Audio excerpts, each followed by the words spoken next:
Boa tarde, professor. A gente veio aqui apresentar o trabalho prático do cuscuz, basicamente a otimização, né, do preparo do café da manhã de um motel. E o grupo é composto por José Arthur, Lucas Guilherme, Marcela e Vitor Rainon. E a gente trouxe um pouquinho sobre a contextualização e o objetivo do trabalho, que eu acho que nada mais é do que colocar em prática, né, os exercícios e todo o conceito aprendido de sala. Então, trazendo muito essa importância da otimização dos processos e aplicar mesmo as técnicas de PO2, comparando diferentes métodos de sequenciamento para reproduzir o tempo total. Além disso, a gente trouxe um pouquinho da metodologia, que ela está melhor descrita no relatório, onde a gente trouxe a parte mais conceitual e técnica, que foi utilizada por trás de todas as técnicas e metodologias. Então, basicamente, o trabalho ele é muito embasado na comparação dos resultados, na aplicação de métodos computacionais, trazendo tanto a programação inteira como as heurísticas. A gente também conseguiu medir, né, os tempos e processos, e também atrelada a modelagem e sequenciamento manual. Pronto, em relação ao nosso café da manhã, nós definimos fazer um café da manhã comum aqui no Nordeste, algo simples, os nossos itens preparados seriam cuscuz, um misto quente, uma salada de frutas, pão de queijo, café, ovos mexidos e queijo coalho. Algo bem regional, simples de fazer, com um preparo prático que possa utilizar as mesmas máquinas. Trazendo aqui a primeira tabela de tempos estimados, nós fizemos uma relação de quanto tempo cada tarefa vai passar em cada máquina que deverá ser utilizada. E nesse momento aqui nós podemos observar todas as tarefas realizadas e quanto tempo estimamos para elas. Sobre o sequenciamento por conhecimento tácito, primeiramente fizemos um planejamento manual baseado na experiência, priorizamos as tarefas longas e uso simultâneo de estações e, por fim, obtemos um make-span de 27 minutos. Esse gráfico de Gantt ele foi feito em sala de aula, até na presença do professor, e, como o próprio nome já fala, de conhecimento tácito, foi nossa vivência de mundo, as experiências que tivemos cozinhando algum tipo desses ingredientes, desses pratos, que permitiram que a gente chegasse a essa conclusão de 27 minutos. Pode passar. Basicamente, depois de analisar e chegar às conclusões, né, ter ali o conhecimento tácito, muito bem falado por José, que foi onde a gente ali pegou do nosso conhecimento de mundo, a gente realmente coletou os tempos, certo? A gente se uniu na casa de José Arthur e conseguimos fazer juntos, e aí a gente realmente teve um tempo ali final de 31 minutos, certo? A gente contabilizou cada um dos ingredientes, atrelado às máquinas, e com isso a gente teve uma expand de 31 minutos. Passando agora para a parte de programação inteira, o que aconteceu é o seguinte: nós pegamos os tempos que foram coletados na prática e trazemos para uma realidade de programação para poder fazer o melhor scheduling possível. Dessa forma, nós aplicamos aqui o modelo matemático formal, né, que fizemos a criação do modelo matemático, fizemos a definição da sequência das ordens, né, das tarefas, utilizando cada máquina, um gráfico automático de Gantt, que é gerado junto com a resposta final e comparamos no final com como foi na realidade e como foi com o método tácito.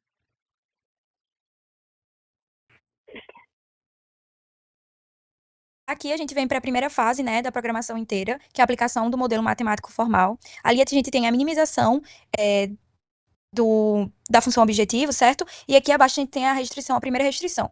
Essa restrição, ela basicamente define que o maxpan ele deve ser maior ou igual ao tempo de término da última operação de cada tarefa.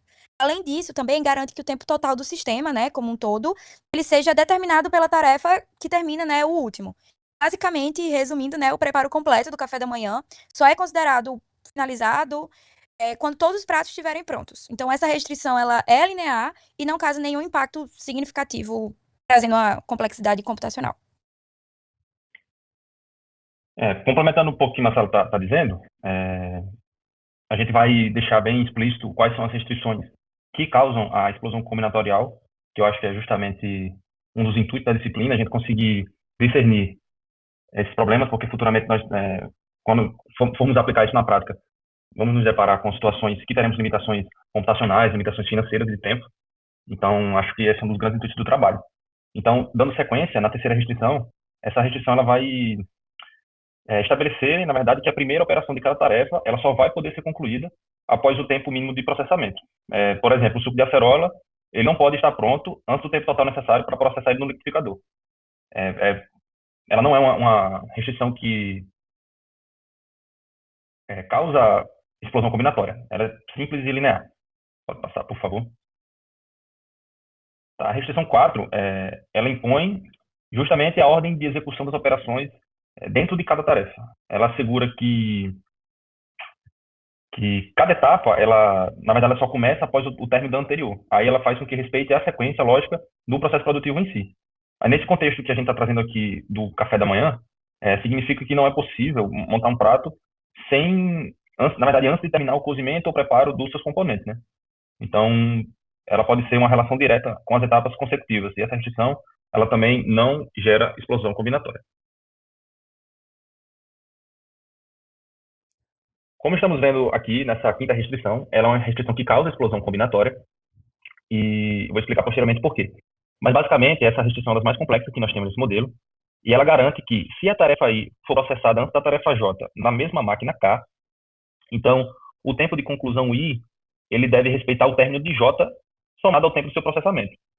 Aí, esse termo que tem na parte da direita, do Big M, que é M vezes 1 menos X cuscuz café ilha, por exemplo, ele atua como um interruptor, digamos assim. É aquela questão que o professor explicou na sala dela de ativar e desativar a restrição. Então, ele vai ligar ou desligar a restrição conforme a ordem entre as tarefas. Como tem uma variável binária aí, que ela é essa X, para cada par de tarefa em cada máquina, o número de combinações possíveis ele cresce exponencialmente com o aumento de tarefas e de máquinas, né? Então, quanto maior o número de tarefas, de jobs, e quanto maior o número de estações, de máquinas, a possibilidade de achar uma solução ótima, ela vai demorar muito tempo, vai demandar muito recurso computacional, e, como a gente falou, a depender do número dessas variáveis, isso pode crescer bastante e demorar muito. A gente precisa talvez achar outros métodos, como uma meta heurística, para poder resolver. Complementar a restrição anterior, essa aí cobre o caso quando a tarefa J deve ser executada antes da tarefa I. Ela também utiliza variáveis binárias para representar todas as possibilidades de combinações de ordens entre tarefas que compartilham o mesmo recurso, no caso a mesma máquina, né? Por isso, sofre do mesmo problema de explosão combinatória, contribuindo diretamente para o aumento exponencial da complexidade do problema. Essa aqui, somada junto com a outra, são os dois grandes problemas. A 6 somada junto com a 5 são os grandes problemas de explosão combinatória, que demanda muita memória computacional para conseguir executar. Aí, como ele disse, vai precisar Só, talvez de meta heurística. só reiterando, Guilherme, como se a gente tivesse de fato uma cozinha com vários ingredientes, com vários pratos a serem prontos, preparados, talvez a programação inteira não fosse o método mais viável, né? Novamente, a gente teria que recorrer talvez a uma meta heurística para poder achar essa solução. Não, talvez não uma solução ótima, mas uma solução aceitável. Tá, e já finalizando, essa sétima restrição, na verdade, ela só vai definir que todas as variáveis de tempo elas são não negativas, né, são reais não negativas, e ela apenas garante a coerência matemática para esse modelo, e não tem influência, na verdade, no nível de complexidade. Por último, essa restrição 8 ela vai determinar que essas variáveis x e jk elas pertencem aos binários, basicamente isso. Aqui trazendo a definição de início e fim por máquina, né? Nesse modelo, essa definição da ordem, ela vai aqui nesse pedacinho, ela vai pela ordem mesmo que estão dispostas as informações aqui. Por exemplo, na central de dados de cuscuz, a ilha vai ser a primeira tarefa, a primeira máquina utilizada, esse o tempo, aqui em sequência será o fogão, nesse tempo em segundos, e a mesa nesse tempo em segundos. Então todas seguem essa mesma lógica aqui embaixo. Todas as tarefas vão seguir essa mesma lógica. É, e nessa parte aqui nós temos a geração do gráfico de Gantt e essa resultante aqui. Tudo isso aqui é usado pela uma biblioteca Python, que é criado por uma biblioteca Python, e gera o nosso gráfico de Gantt já organizadinho aqui para a gente poder fazer uma análise visual.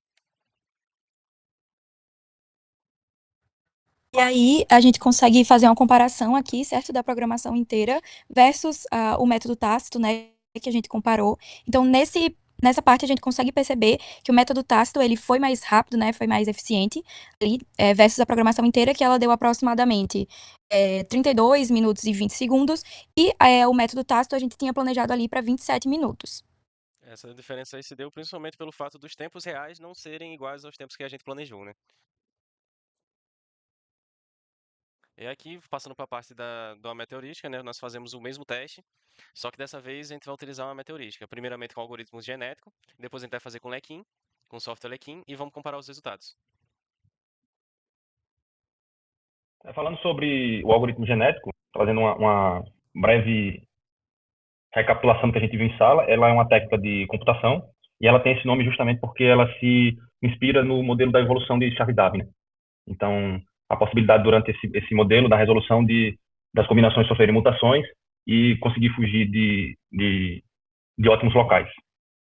Esse código ele foi disponibilizado pelo professor na sala de aula e a gente só praticamente fez algumas alterações. A gente colocou aqui os jobs, né, o cuscuz, misto quente, café alto mexido, frutas cortadas, suco de acerola, pão, queijo, queijo coalho. Colocamos as tarefas e as estações na ordem que elas devem acontecer e os tempos em segundo, né?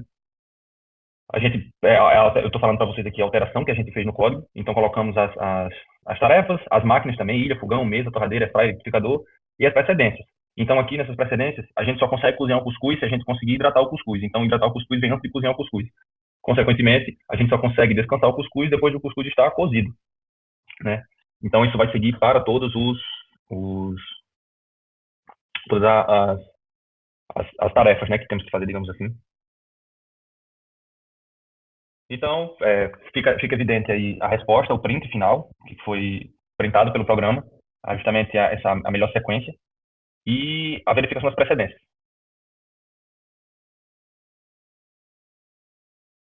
Por final, a gente pede para ele printar um gráfico de Gantt e em cima também colocar o makespan total, que é justamente a resposta que a gente está querendo saber, de 1978 segundos. Como a gente já vinha usando a unidade de medida de segundo, a gente preferiu manter e converter, isso vai dar mais ou menos uns 32,9 minutos, quase 33 minutos. E também fizemos, para efeito de comparação, o Lekin também. O Lekin ele foi disponibilizado um tutorial no Notion, e a gente não colocou aqui o passo a passo, porque é bem intuitivo, mas basicamente no Shop Performance, que a gente consegue, clicando naquele raiozinho que tem ali em cima, a gente consegue saber o makespan, que eu acho que é o que mais interessa nesse trabalho, e foi um makespan de 34 minutos, um pouco maior do que o da meteorística, usado utilizando o algoritmo genético. A gente também com o Lekin, a gente plotou o Objective Chart, e ele serve basicamente para mostrar visualmente os resultados de cada métrica. Então, o flow time, o tardiness, o age tardiness, e principalmente também o makespan. Com o Lekin também a gente consegue plotar o gráfico de Gantt, como dá para perceber no slide, e foi justamente esse gráfico que obtivemos.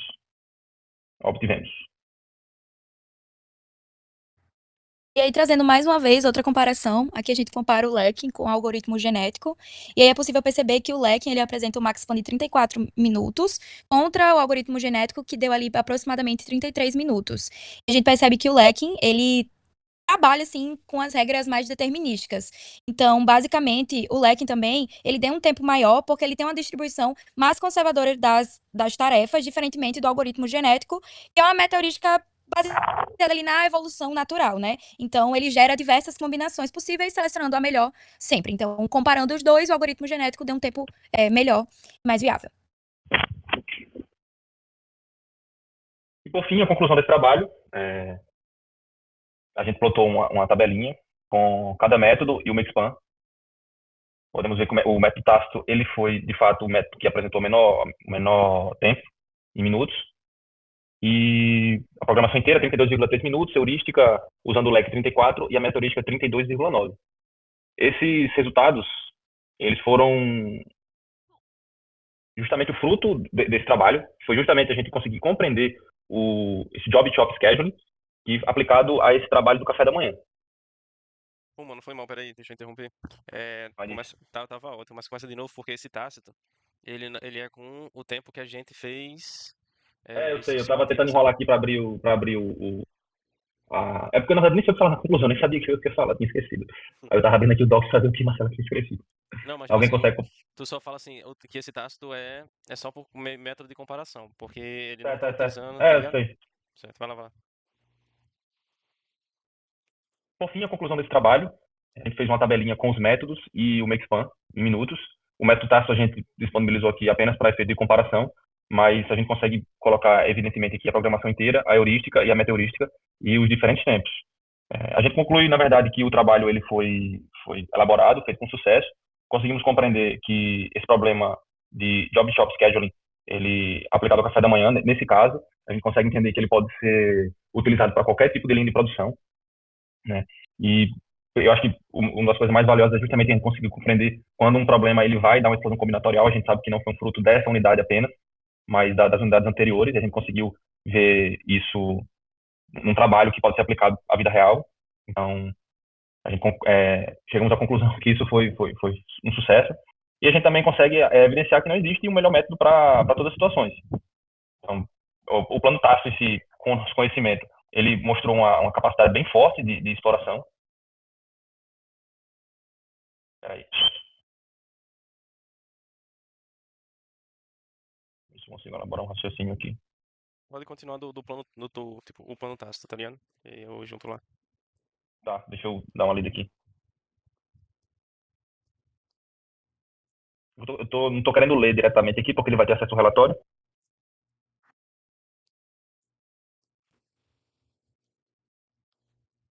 Tá, vamos lá. O que eu tava falando de plano tácito, lembra, Guilherme? Rapaz, tu tá dizendo, o plano tácito se mostrou potente para não sei o quê. É. O plano tácito, ele mostra uma forte capacidade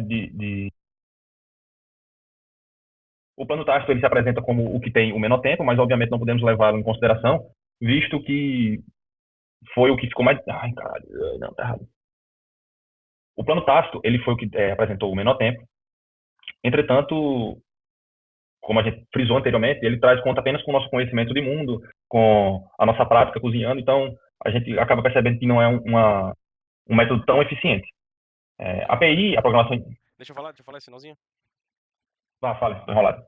Eu ia falar da programação inteira, que ela é eficiente, mas para esse caso, mas obviamente pode gerar explosão combinatória, e depois do benefício da heurística e da metaheurística.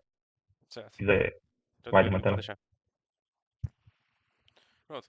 O plano tácito, ele se demonstra muito eficiente para uma análise inicial. Aqui a gente tem o resultado dele sendo menor, mas porque no momento nós utilizamos os tempos esperados e não os tempos realizados para fazer a estimação dele. Então, mesmo assim, se utilizar os tempos reais, ele se demonstra uma técnica já de organização de programação ok, para ter um resultado inicial. Agora, na programação inteira, nós conseguimos realmente encontrar o melhor ótimo possível para os tempos que foram realizados. É o que seria o ideal, porque ela sempre vai resultar no ótimo. Porém, em muitos momentos, dependendo da quantidade de máquinas, da quantidade de tarefas, ela pode alcançar uma explosão combinatória muito rapidamente, com uma quantidade um pouco maior já de máquinas ou de tarefas, então ela não vai ser sempre possível de se utilizar. E aqui nós vemos que a heurística, utilizando seja o lequinho, seja o algoritmo genético, ela consegue suprir essa necessidade, né? Por exemplo, aqui no algoritmo genético, nós temos um make span com pouca diferença da programação inteira. Então já se demonstra um método bom de utilizar para problemas maiores, digamos assim, né? É isso, muito obrigado pela atenção. Valeu, professor.